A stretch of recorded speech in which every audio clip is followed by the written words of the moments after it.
kwiga gukunda no kwihanganira byimazeyo. Kwiga gukunda no kwihanganira byimazeyo. Abahanga bavuga neza yuko iyo ukunze gusengera umubano wanyu uko bwije nuko bukeye, ngo burya ngo habonekamo imbaraga ngo nyinshi zitandukanye ngo zibasha gutuma ngo uwo muntu akomeza kwiga urukundo bundi bushyashya, bituma ngakomeza kumva yuko ari kurushaho kugenda afata amasomo yo kurushaho kugenda kwiga uburyo bwo kugukunda bundi bushya. Rero ngo gusengera urukundo rwanyu ngo bituma buri umwe wese atangira kubaha mugenzi wiwe, ngo kandi akarushaho kujya amwumva, akanamwihanganira, akihanganira intege nke ziwe. Imana itanga ubushobozi bwo gukunda nk'uko bikwiye iyo ukomeza usengera uwo mubano wanyu. Ya kane rero ituma Imana igutegeka gusengera umubano wanyu ndetse n'inyungu zirimo ngo kurinda ubushake bwa muntu kunanirwa. Nkurikire neza nshuti yanyu wumve kano kantu, ngo iyi mpamvu yoho ngo nuko Imana ibishaka kurinda ubushake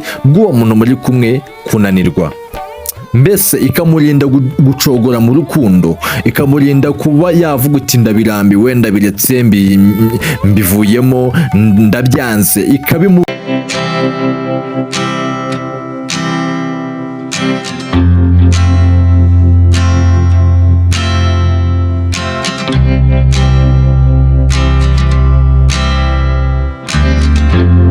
Amahoro y'Imana nabe kuri wo kwicicaro nitwa Indwa TV. Birashoboka yuko nawe mu rukundo rwawe cyangwa se mu relationship yawe ubanyemo n'uwo muntu rimwe na rimwe ukunze kubona ibintu bimeze nk'ari ibigeragezo cyangwa se ibintu nakita nk'inzitizi mu rukundo rwanyu bishaka kubatandukanya, ukabona umugambi wabyo n'uwo kugira ngo mutandukane, ukibaza cyese ko nzi yuko nge nta kintu ndakora kugira ngo urukundo rwacu rugere kure cyangwa se relationship yacu iri aho twese twifuza. Ese niye mpamvu ibi bintu bibaho? Niye mpamvu uyu munsi ejo abivamo, ejo kongera akabisubiramo? Niyihe mpamvu iboneka mwahantu? Mw'iyi video nje kubwira zimwe mu impamvu zirindwi zituma Imana ihora igutegeka gusengera uwo mubano wanyu, haba ku manywa igihe cyose usenze isengesho ryawe ugashyiramo urukundo rwanyu. Ngiye kubwira impamvu ukwiriye kujya uhora uwisengera urwo rukundo rwanyu, ndetse n'ibibazo byinshi ukunze kwibaza mu mubano ko ibyo bintu nari nkubwiye urabasha gusobanukirwa mw'iyi video. Kanda subscribe ufungure n'inzogera, iyi video yacu nuza kwikunda uko kwirayikinga, wandike no muri comments ubwire ngo nayikunze, ndetse uyisangize n'abantu kujya babasha gusobanukirwa neza bamenye ibi bintu. Ngiye mugiye kubana kuri mikoro, nitwa Eric niyo kwizerwa, mbahaye ikaze. Mureke dutangire twe gutinda. Ubundi kuva na mbere hose Satani yamye arwanya urukundo rw'abantu bameze neza. Uhereye mu itangiro kugera mu byahishuwe ugenda ubona ingero nyinshi z'abantu bakundanaga urukundo nyarwo, ariko akabonekamo ibigeragezo. Wareba neza ibyo bigeragezo ukabona nta handi biri guturuka, ni ku myuka mibi cyangwa se ni ku mbaraga mbi za Satani, ni ku ifuhe rya Satani afuhiye abo bwoko cyangwa se abo bantu bafitanye umubano umeze gutyo kugira ngo babashe gutandukana. Rero iyo utabashije kumenya ayo mayeri ya Satani, byange bikunde uhita wihutira gusenya utabanje kugenzura ngo urebe yuko byibura birimo bituruka ku myuka mibi, yuko urwo rukundo rwanyu Satani arimo aruhiga cyane.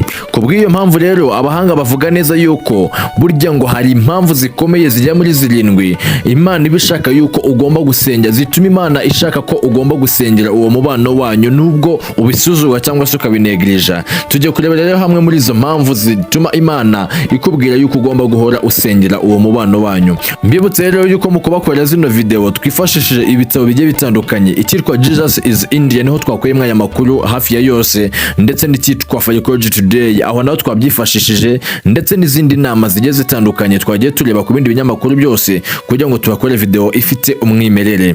Rero impamvu ya mbere ituma Imana igutegeka guhora usengera relationship yawe ngo ni ugusaba Imana kukuyobora ndetse no gukomera kubw'urukundo rwanyu, kukuyobora ndetse n'ubwo wowe bwawe gukomera kubw'urukundo rwanyu. Abahanga bavuga neza yuko burya ngo umuntu aremye mu ntege nkeya, ngo ndetse ngo noneho ngo iyo dushyitse ngo ku rukundo burya ngo umuntu ngo hari igihe ngo atabasha kwiyobora.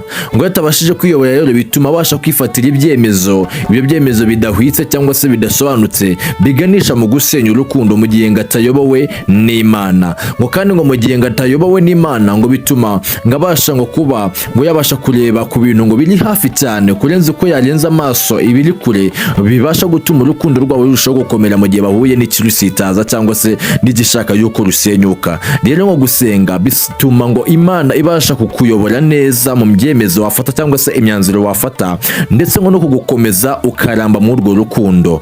Ngo udasenze rero nta kuntu ngo ubasha gukomezwa muri urwo rukundo, ngo basobanura bavuga neza yuko ubuzima bw'urukundo burya ngo burangwa n'ibigeragezo bigiye bitandukanye. Iyo udasenga rero ngo usaba Imana ikuyobore ndetse igufashe no gufata ibyemezo bifatika bikomeye, bituma ngo urukundo rwanyu Satani abasha guhita akarwinjira ku kanya akarusenya, agahita arurangiza vuba vuba, bitewe nuko yabanje kuza muri mindset zawe, akabasha kugira gute kugusetingamo ibintu bibi bitewe n'ibyemezo utafashe wowe mukobwa, wowe musore, ugasanga ufashe ibyemezo uhubutse. Ibyo byemezo bigatuma utabasha gukomeza urukundo rwanyu, kandi nyamara Imana yo rufite umugambi. Ikindi ngo utabashije rero gukomera, ngo bituma ngo hita kurambirwa vuba, bigatuma hita kuva mu rukundo vuba, utabashije gukomera muri urwo rukundo ngo rukomeze, uvuga uti ngo intego nihaye ndayifite, niyo kuzaba umugabo, niyo kuzaba umutware ngasazana n'uyu muntu, niyo kuzaba umufasha ngasazana n'uyu muntu.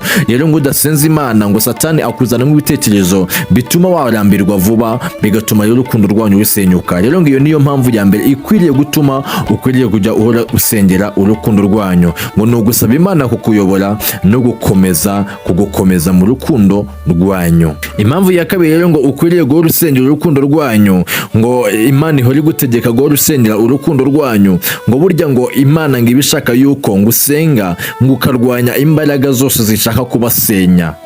Rero ngo mu isengesho ngo burya ngo iyo urimo usengera uwo mubano wanyu cyangwa se urwo rukundo rwanyu, ngo habamo nk'imbaraga ngo zibasha gusenya cyangwa se zikarwanya imbaraga zose zishaka kubasenya. Abahanga bakomeza bavuga neza yuko umubano mwiza ngo ntushimisha bose, ngo hari abashobora gushaka kuwusenya, ndetse ngo n'umwe Satani nabo ngakwira muri abo ngabo akabashaka gusenya uwo mubano Imana yasizeho meze gutyo. Rero ngo iyo usenga cyangwa iyo usengera uwo mubano wanyu, ngo bituma ngo Imana yohereza izindi mbaraga zibasha gutuma zibasha gushimangira mu mutima w'uwo muntu, akazabajya abasha kwakira buri kimwe cyose kibonetse, ariko ntagihereze umwanya. Urugero, nimba aje bakamubwira nk'ingeso mbi cyangwa se baje kumuguteranyaho uwo muntu, uwo mukunzi wawe, bakamubwira ibibi byawe, banakubeshya banaguharabika, wehe ngo rero ngo mwayo masengesho ngo akunze guhora asengera uwo mubano, ngo bituma ngo habava nk'imbaraga zibasha gutuma ibyo bintu biza ngo bigasa nkaho bikubise ku rutare, bigasa nkaho atabihaye umwanya, binyuze mu gutwi kumwe binjire mu gutwi kumwe bikasohokera mu kundi.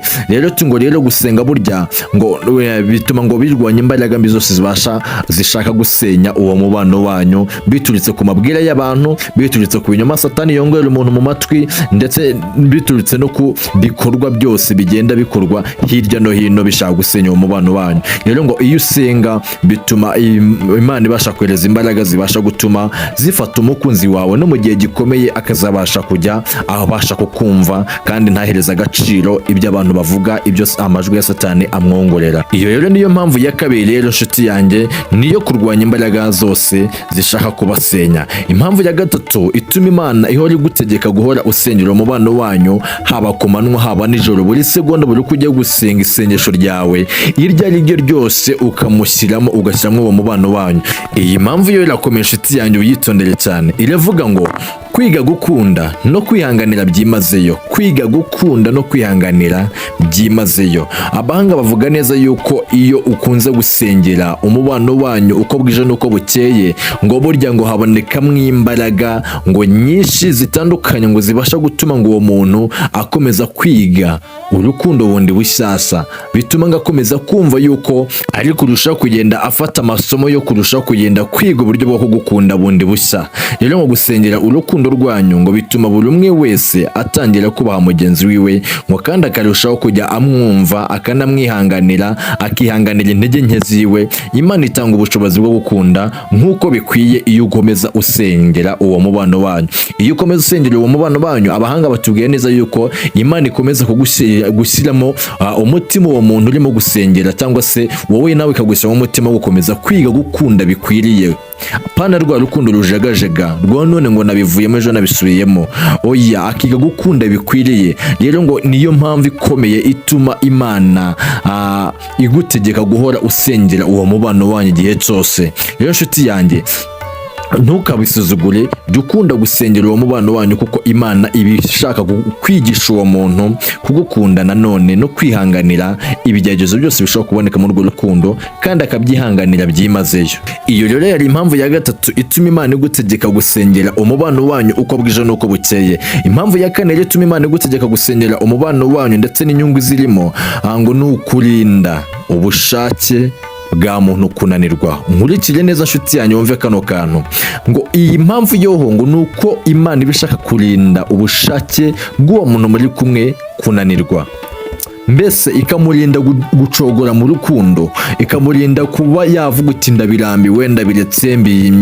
mbivuyemo, ndabyanze, ikabimurinda. Rero gusengera uyu mubano bituma Imana ibasha kuzigafata umutima w'uwo muntu urimo usenya cyangwa se uwo mubano wanyu, ikabasha kuwufata ikawukomeza, bigatuma atabasha kuvuga uti ngo ndabirambiwe, urukundo nduvuyemo. Ibi bintu bikunze kuba ku bantu benshi, ukumva umuntu yari mu rukundo aka kanya ariko ukumva ejo ari guhamagara ati yewe ati uburyo ya relationship yacu ndashaka yuko tuyihagarika. Ati ese bigenze gute? Ati ngewe nuko nguko ndi kubyumva, ndimo ndashaka kubanza kwitekerezaho, ndimo ndashaka kubanza gukora ibintu nibi. Ibyo bintu ndabizi neza yuko bikunze kuba mu rukundo. Rero nshuti yanjye, ngo iyo urimo rero usengera uwo mubano wanyu, ngo bituma ibi byose urimo ibintu byose uwo muntu yatekereza bituma bibasha kucogora cyangwa se bikavamo, akabasha kugukunda bimwe bikomeye cyane kandi ntananirwe n'urukundo rwawe, ntacogozwe n'urukundo rwawe, aho agahora arubona nk'ari urusasa, agahora arubona yuko ari rwo rw'ukuri kandi rushimangiwe n'Uwiteka. Rero ngo iyi niyo mpamvu ya kane ituma Imana ihora igutegeka guhora usengera uwo mubano wanyu, kuko ibishaka yuko uwo muntu imuremamo umutima wo kutananirwa. Iyi mpamvu ya gatanu rero ngo ni ukwiyegereza imigisha y'Imana mu mibanire yanyu. Burya abahanga bavuga neza yuko iyo uri musengera umubano wanyu cyangwa se iyo uri musengera relationship yanyu, ngo bituma ngo ubasha ngo kwiyegereza, nubwo utabibona, ngo bituma umubano wanyu ubasha kwegera usatira imigisha y'Imana, ngo kandi ikanabategurira urugo rw'umugisha, urugo rw'amahoro, rw'umutekano, bitewe nuko urimo urusengera cyangwa se uri musengera uwo mubano wanyu. Bituma imigisha y'Imana iza mu rukundo rwanyu, icyo mukoze cyose kikagenda neza, icyo mupanze, imishinga yose mupanze ikagenda neza. Urugero, niba mufite target yo kubaka ahantu inzu, bikazagenda neza kandi ku murongo. Niba mufite target yo kugura ikibanza, bikazagenda neza. Niba mufite target yo kugura imodoka, bikazagenda neza. Bituma muri makeya imigisha y'Imana iza mu rukundo rwanyu, ikaba muri relationship yanyu, ndetse buri kintu cyose mukorejeho amaboko yanyu, icyo mwaba mwapanze cyangwa se icyo mwaba mukozeho cyose, bikaba ngombwa yuko kiba cyiza kandi kikaza gishyitse. Rero ngo gusengera umubano wanyu, abahanga bavuga neza yuko ngo bituma imigisha y'Imana irusha kukwegera ndetse ikaba mu mibanire yanyu. Rero nshuti yanjye, rero ntukabure gusengera umubano wanyu cyangwa se relationship yanyu, kuko bituma imigisha y'Imana yegera mu rukundo rwanyu, iza mu mubano wanyu, ikiganza cy'Imana kikabamo. Iyo rero yari impamvu ya gatanu Imana igutegeka gusengera umubano wanyu. Katujye ku mpamvu ya gatandatu. Impamvu ya gatandatu iragira ati ngo ni ugukomeza kumva intego y'urukundo rwanyu. Nkurikira neza wumve kano kantu nshuti yanjye. Ujye musengera ngo umubano wanyu, ukunda gusengera relationship yanyu, ngo bituma ngo umuntu ngo abasha kumva neza muri we intego yagiranye nawe. Nimba urugero afite intego yo ko muzabana nta kabuza, bituma ngo iyo ntego ikomeza kugaruka mu mutima wiwe, agakomeza ayibuka igihe cyose, akavuga uti nubwo ndimo nkora ibintu n'ibi, uyu muntu dufitanye intego iyi n'iyi, nubwo ndimo nkora ibintu n'ibi, dufitanye intego yuko tuzabana. Yo gukomeza usengera umubano wanyu cyangwa se relationship yanyu, bituma umuntu abasha gukomeza afite iyo ntego mu mutima wiwe, ndetse ngo ntanacogore, niko abahanga bavuga. Ntukabaye rero gusengera umubano wanyu, kuko bituma umuntu abasha gushimangirwa mu intego mwagiranye. Rero iyindi mpamvu ya karindwi ituma Imana igutegeka gusengera umubano wanyu, abahanga bavuga ari nayo ya nyuma, ngo iravuga uti ngo ni ukwiga gukorera hamwe mu buzima bw'ejo hazaza. Abahanga basobanura bavuga neza yuko burya ngo iyo wumvamo ikibatsi muri wowe cyo kumva ukwiriye gusengera uwo mubano wanyu cyangwa se ukwiriye kuba wasengera relationship yanyu, burya ngo hari iby'Imana bigushakaho cyangwa se ibishaka mu uwo mubano wanyu kubitera gukoramo. Rero ngo ibishaka yuko burya ngo Imana ibikamo uwo muntu umutima wo kugira gute wo gukorera hamwe, agahora yibuka intego mwahanye y'ahazaza, bigatuma rero akorana ingufu nyinshi cyane kugira ngo abashe kubaho agufite mu buzima bwiwe, kuko intego ya relationship nziza Imana yubaha niyo kubana nanone. Rero ngo bituma rero uwo muntu abasha guhora ayizirikana kandi agasamwa imbaraga nyinshi cyane kugira ngo abashe gukora kugira abashe kuzabukutsindira cyangwa se abashe kuzatuma mubana kandi byihuse. Rero nizo mpamvu zirindwi naguteguriza tuma Imana gutegeka gusengera umubano wanyu. Nimbe nawe rero hari ibyo utajya gukoramo neza yuko ugiye gutangira kujya ubikora aka kanya. Imana rero guhereza umugisha mwinshi cyane. Nyuma muri kumwe nitwa niyo kwizerwa Eric, kandi subscribe kuri channel yitwa Umva TV, wibuke gufungura n'inzogera. Iyi video niba yikunze ukande like, wandike na comment ubwire ngo nayikunze, wandike muri ikindi kintu cyose twagukorera muri video gutaha, kandi uko kwisangiza inshuti zawe. Urakoze cyane inshuti yanjye, Imana ibahereze umugisha, tuzahurira muri video y'ubutaha. Ndabakunda cyane, amen.